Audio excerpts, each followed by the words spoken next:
$25.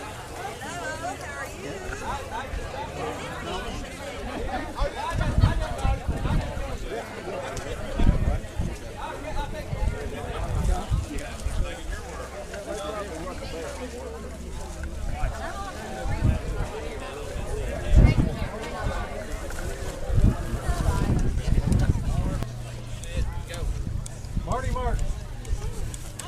And Barry Rogers. All right, all 13 here. How many left-handed cutters do we have? We have 2 left-handed cutters. Hey, Ken, we need to pull rows 1 and 2 out or flip a coin.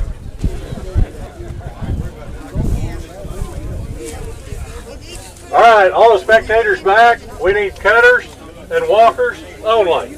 Cutters and walkers only. Are all cutters ready? Now what we're going to do, we're going to allow the cutters to cut one stick. So go ahead and cut one stick. They put the 2 lefties over here so that they would be very close. If you're cutting behind the side of right-handed guy, so the sticks would be on the head. Right, okay. So they can make that special division. Watch for okay. All right, where's my starting gun? Yeah, Mark. Yeah, he's got it. Y'all his green ear tag. All right, may we have a fair contest today? Cutters ready? On your mark. I'd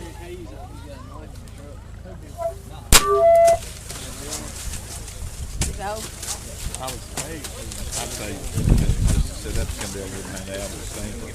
6-time defending champion. Okay. We'll let him get started. All right. Okay. When all spectators need to stay out of the path. Walkers and judges only. Walkers and judges only in the patch, please.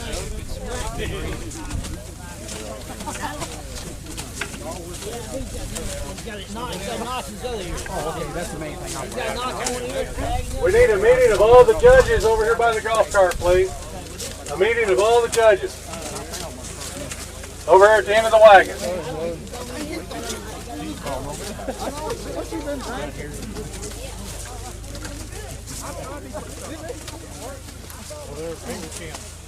That's him, the red cap. Right here. So Mike, I'm speaking with Mike Carter, who is the retired Garrard County Extension agent who started here in 1977, and we're at the 30th annual Garrard County Tobacco Cutting Contest.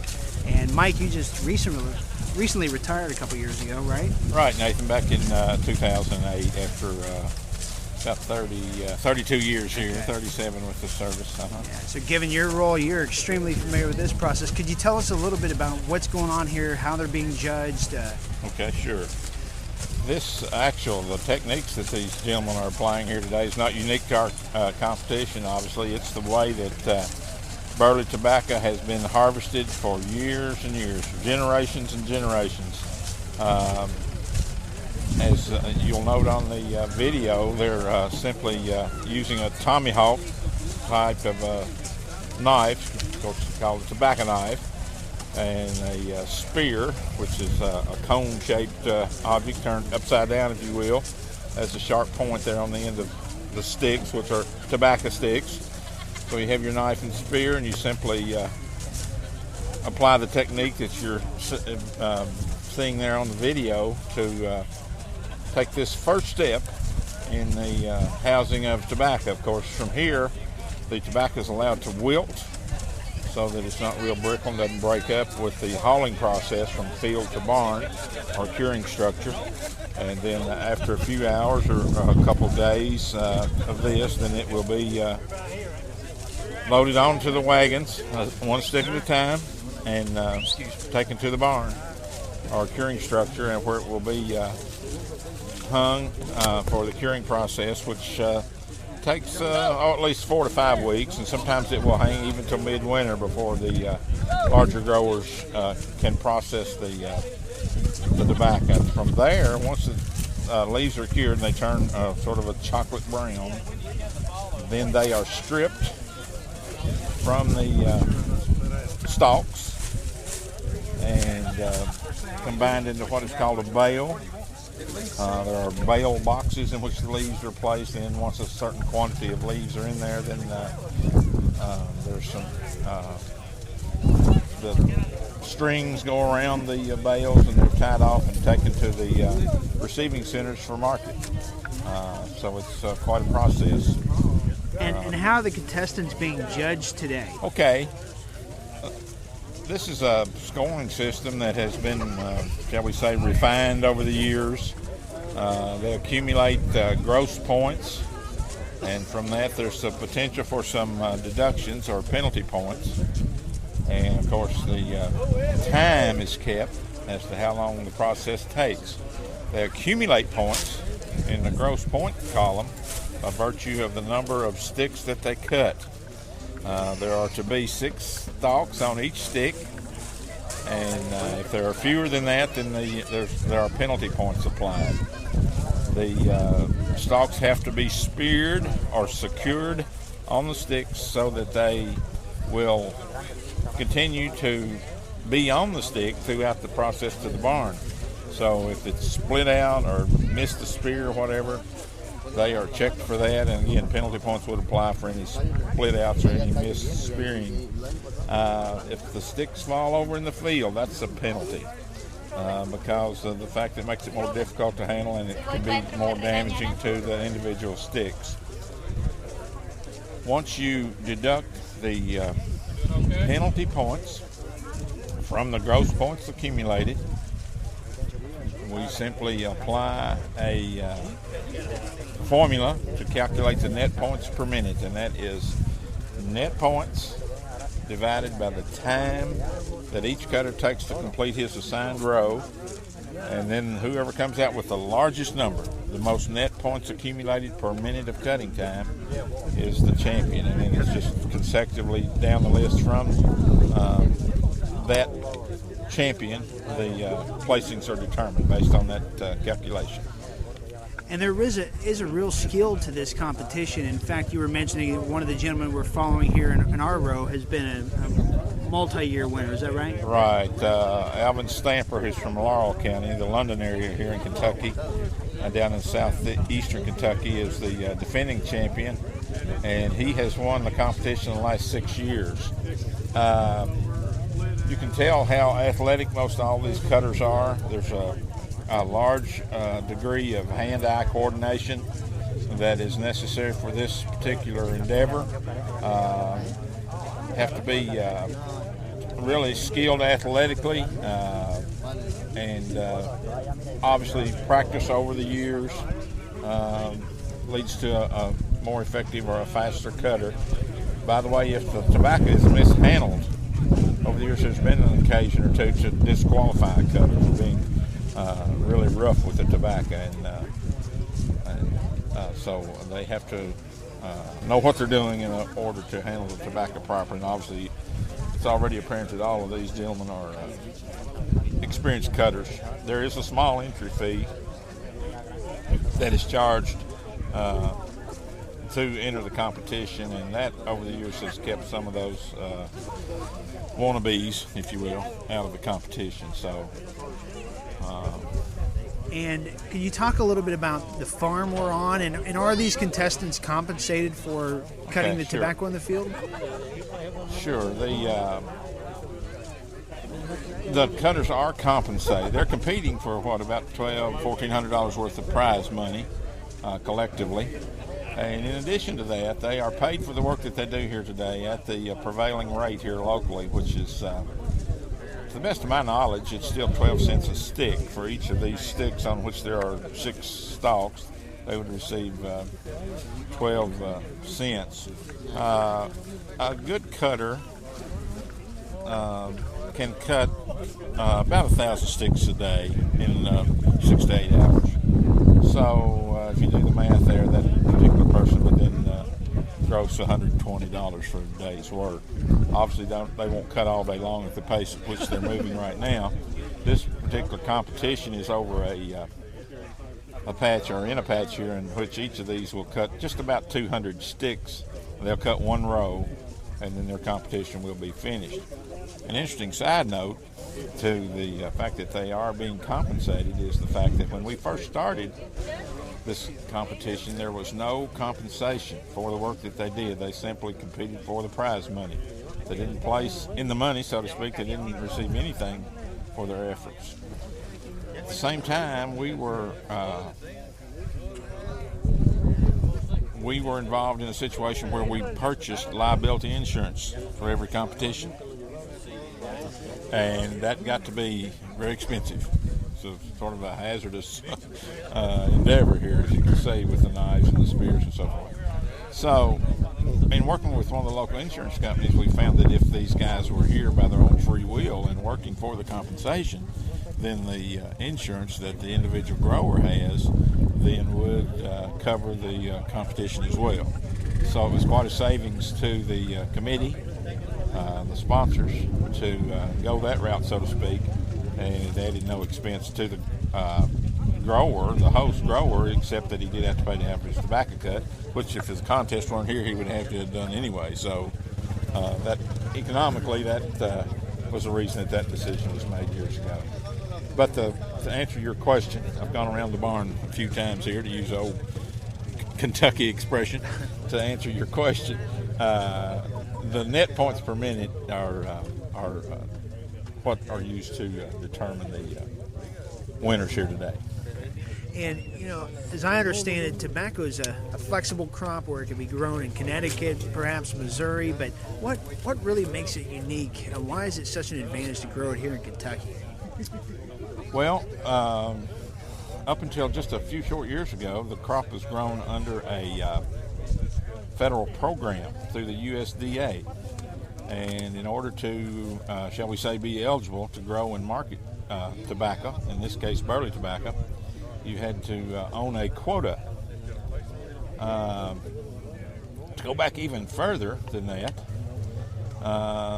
the tobacco was grown for years here in Kentucky and surrounding states, the burley tobacco, simply because of the fact that it could be grown successfully here. The soil types that we have in Kentucky, the climate that we have most years, although in any given year that can vary greatly, as we're finding out at an increasingly, or at an increasing rate, it seems, as far as extremes that Kentucky weather can have any particular growing season. But there was so much tobacco being grown here back around the time of the Depression that the necessity to regulate the production came about because of overproduction. No one was making any money growing the crop. So the government stepped in and applied a formula based on growing history that allowed a grower to grow so many acres here. From that, it evolved into a situation, and by the way, in so choosing to do that, then the growers were guaranteed a certain support price or a certain floor as far as the price per pound under the tobacco at market time, so that the chances for profitability was increased greatly. From there, the program evolved to a poundage quota away from a production or an acreage program. It never made any sense really economically to grow it by the acre and sell it by the pound, so that the effort was made then, and the change was made to regulate the production of the number of pounds grown and sold rather than the number of acres that could be planted.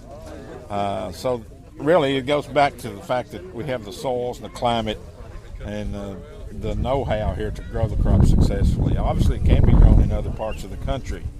The government, the USDA, is no longer a part of the program in terms of regulating its production. It's a totally free market enterprise now, and so anyone anywhere can grow and sell the crop, but you better have the right location, weather, soils, all of that in order to be successful in growing the tobacco. And there has to be a market in that area too. It wouldn't be very cost efficient to grow it and haul the tobacco long distance in order to market it. So that's another consideration as well. And what will this type of tobacco ultimately be used for? Well, It can be used for various things. It can be used for chewing tobacco. It's also one of the major ingredients in cigarettes, of course, and in some of the cigar tobaccos as well. And we've had a rain delay from last week for the contest, and even postponed from yesterday to today. Is this a good time to be cutting this tobacco? Was it a little late or right on time, or? I would say, as far as the maturity of this individual crop, based on my years in working with the crop, it seems to be right at its peak even now. Of course, the delay's only been about a week or so, even though there have been 2 postponements. I guess it was originally scheduled for, 8 days ago, right, on the 8th, and this being the 16th. Not a long delay, so the tobacco's not suffered from the delay at all. But there does come a point where it's a deteriorating situation in the field, and it then becomes more of a salvage operation than anything else to get it to the field and salvage what you can out of it. But this is a good quality crop that we're in today. And when was the last time that there was really a shift in the way that this tobacco is harvested? It seems like maybe the process has been this way for quite some time. As far as this process, the only thing that has changed over the years in this particular aspect of the harvesting process, that being the cutting of the stalk and placing it on the stick for movement to the barn, came about a couple generations ago. Prior to that, most growers would cut the individual stalks and pile them in a field of maybe 100 or a couple hundred stalks. And then a different crew would come along in with the sticks and pick the individual stalks up off of the pile and spear them. And as things evolved over time, then some of the more innovative folks thought, well, one person should be able to do that entire operation themselves. And so it evolved into this so-called one-man operation. There are other things that have taken place in regard to that too. There's been an effort to develop a harvesting machine, and which goes through much like a silage chopper in terms of cutting off the individual stalks, and then there's some fingers or an apparatus designed by some very knowledgeable engineers that tried to and continue to work with the idea of making it more mechanized, but nothing has proven to be practical, especially given the high cost of developing such a machine. So I think the days of trying to further mechanize tobacco is those are probably behind us. I think with the declining production that we see and the declining consumption, there's not going to be a whole lot of changes made in production and harvesting of tobacco, burley tobacco. And why are the tobacco barns black?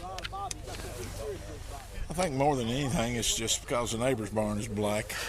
I don't know of any particular advantage in the curing process or whatever, and that plus the fact that compared to other colors of paint, the black paint is a lot less expensive. Okay, all right. This is certainly part of the fabric of this community in Garrard County, and people all the way back to the 1700s were growing tobacco here, right? You bet. Tobacco has a strong history here, and of course the contest was born out of that history or heritage, the fact that tobacco's meant so much economically and socially and in all aspects of life in rural Kentucky generally, and Garrard County specifically. There are 120 counties, Nathan, as you know, in Kentucky. It's interesting to note that Garrard is the 28th smallest county, area-wise, in the state. Yet, when we're under a quota program, Garrard usually ranked in the top 10 or 12 counties in the state as far as the amount of burley tobacco produced. So, on a per capita basis, I dare say Garrard was unsurpassed in the importance of tobacco to the county. Under the poundage quota at one time, we would grow and sell around 15, 16, 17 million dollars worth of tobacco every year in our small county, so that's quite significant. Now we're probably growing, I don't know, it'd be tough to estimate, maybe a third of that much. Things have changed so much. There are fewer people growing the crop. Those that are still involved, for the most part, are growing larger acreages, but we don't have certainly near the tobacco grown as we did, say, 15 years ago. And what do you see as the future of the tobacco crops around here?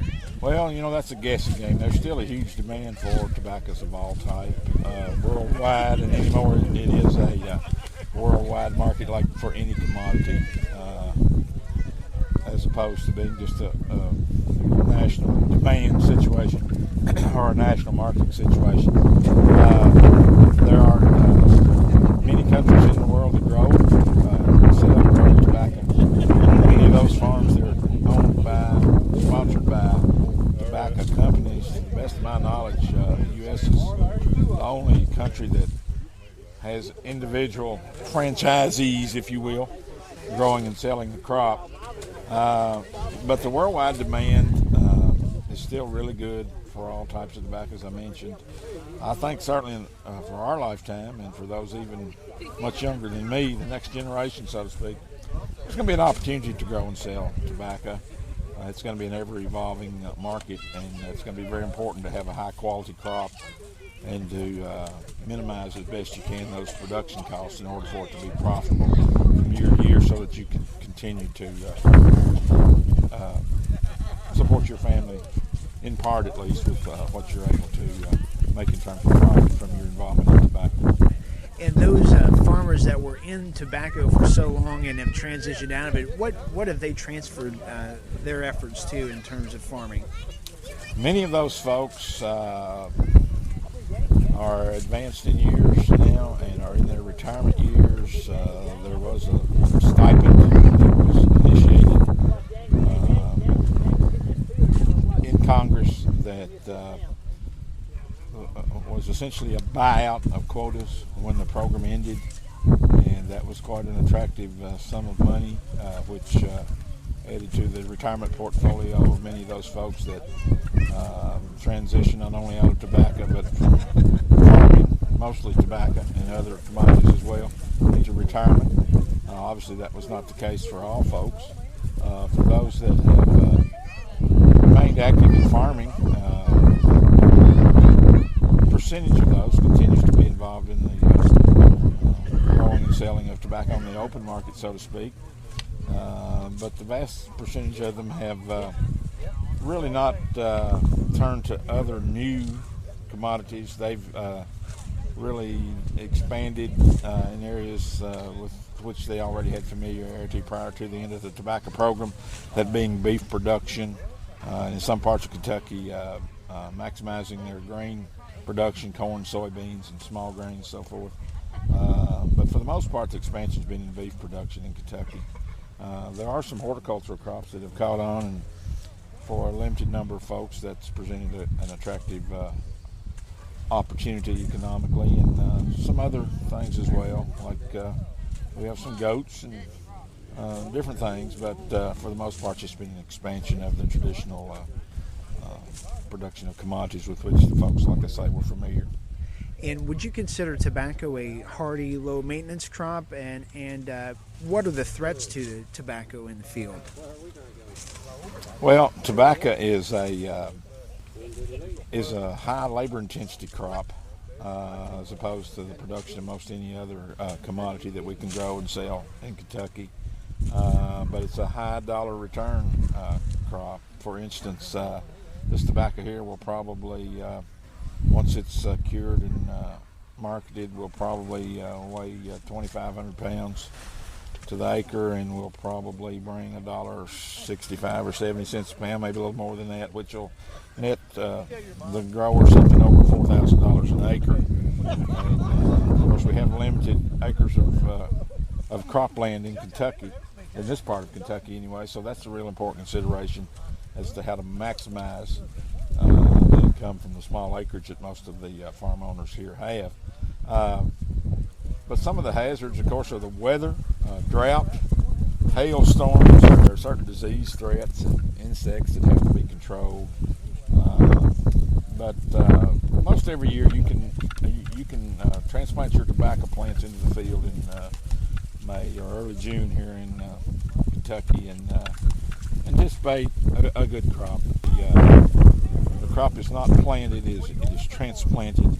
The small seeds, tobacco seeds, about the size of a point on a straight pin. You have to initiate the germination of that seed, that tiny seed, very carefully, and that's done in the greenhouse process. It's a subject for a different day, obviously, but so that's how they're started. And once they reach about 6 to 8 inches in height, the height of these individual plants, they're taken in the trays from the greenhouse to the field for transplanting with a mechanized tobacco setter. You set tobacco. The rows are in general about 40 plus inches apart, and they are about 20-22 inches apart in the row. So it gives you a plant population of a little over 7,000 plants per acre. All right. Thank you for your years of service as our extension agent and your service in agriculture and all you do for our community. So thank you very much for this. We really appreciate it. Well, thank you, Nathan. My pleasure.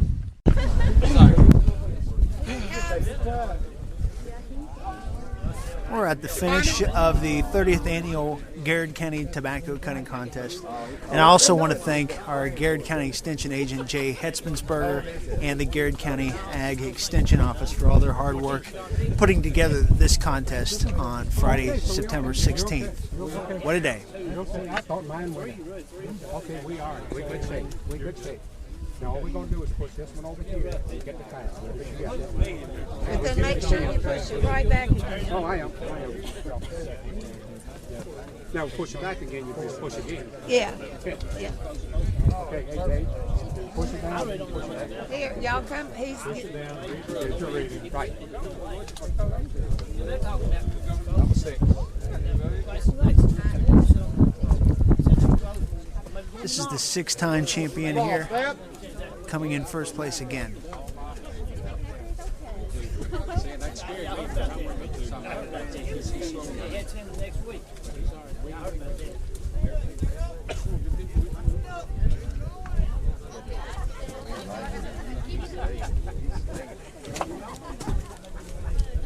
That's going down. Like a Phoenix? Yeah. All right. You got it running? Look at the stamp. Hey, you're going to have to get out of the way. You're my way. Is this recorded?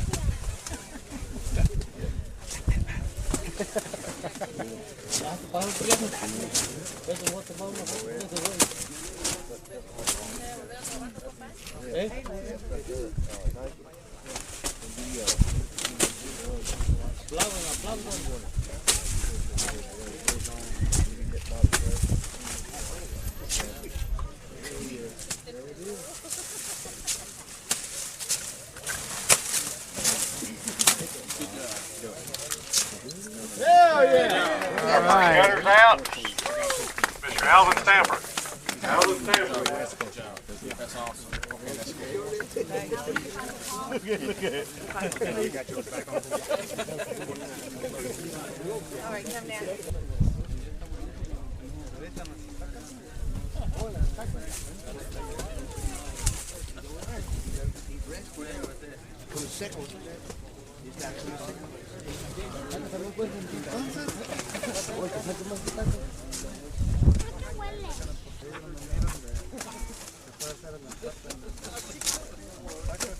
Come on, Daniel.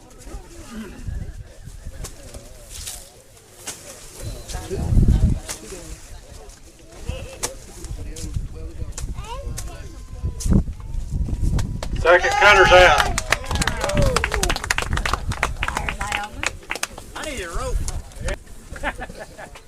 I didn't mean to embarrass you that bad. Good to see you. I wondered if you might. I wondered if you were going to be able to have it. Here.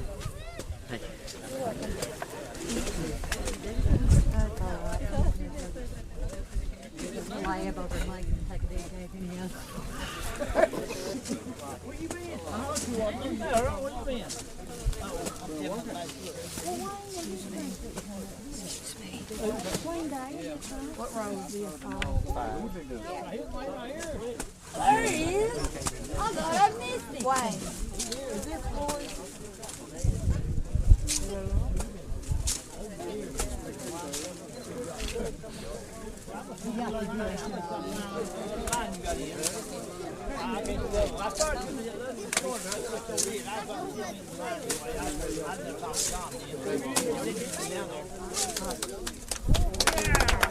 Third cutter's out.